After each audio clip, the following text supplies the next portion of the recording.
Hi, this is Ken, Canis Brakes. Again, still working on the C8 Z51 brakes. First of note, many of you may not know, but you see the rear disc is actually larger in diameter than the front. So that's, of course, quite interesting. Anyway, as you see, it's a two-piece rotor. It is a curved vane design. And let's do it. We're just going to see what happens. Here's our OEM. One-piece rotor front. It has had a little bit of material removed. My trusty dusty scale is telling me about 23 pounds.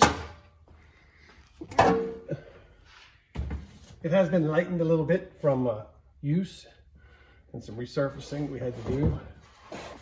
Here's the front two-piece from Girodisc. Let's see what we get. All right, so we're saving maybe a good 2 pounds on the front of the car. And the other benefit of that is an efficient vane design and a two-piece rotor that is decoupled from the center hat. That is a floating disc. So now let's check the rear. My seat of the pants tells me I might save a little more back here. The rear OEM disc,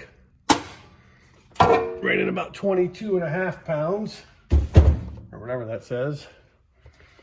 Let's get this one on there and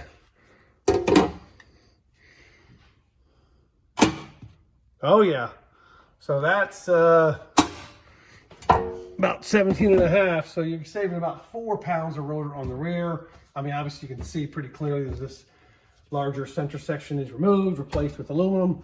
Same deal, nice curved vane floating ring, slotted, all made in USA, by the way.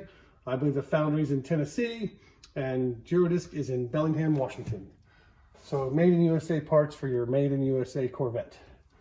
So let's get in the car and get back out to the track again and see how they do. Thanks for watching.